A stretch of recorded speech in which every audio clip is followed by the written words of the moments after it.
gotten a fair amount of requests for my opinions on various fad diets for fat loss, such as the ketogenic diet or the carnivore diet. So I guess I'll make a series on fad diets per se and my opinion of them. Like I said, this is going to be based mostly on anecdote, my own experiences, rather than leaning on literature. Reason for that being is I've done both of these diets and I'd like to just share my opinion and my experiences with them. So this video will be about the keto diet or the ketogenic diet. Keto diet is a nutritional approach that consists mostly of eating a moderate protein, high fat, very low carbohydrate diet, with most carbohydrate sources coming from nothing more than green leafy vegetables that are relatively low in carbohydrates anyway. Notice I said a moderate protein intake. The classic ketogenic diet, cited in research studies to do things such as prevent epileptic seizures or help to treat epileptic seizures, actually is fairly low protein compared to my recommendation of 0.8 to 1 gram per pound of body weight in protein per day. The approach I took to the ketogenic diet was keeping protein relatively high at about 0.8 grams per pound, while keeping fat at 50 to 60% of my total calories, and keeping my net carbohydrate intake below 30 grams per day. Net carb calculations tend to be a little bit wishy-washy, but basically if something has 25 grams of carbs and 10 grams of fiber, you subtract 10 grams of fiber from the 25, making the net carbohydrate 15 grams.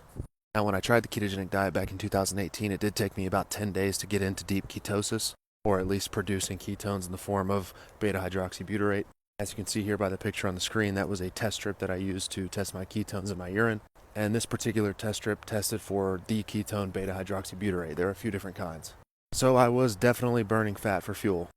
Overall, I felt really good. Mentally, I felt very sharp, similar to how I feel on a long fast, which makes sense because you'd be in ketosis in both of those situations. I had really stable energy levels. My hunger was never super high or super low.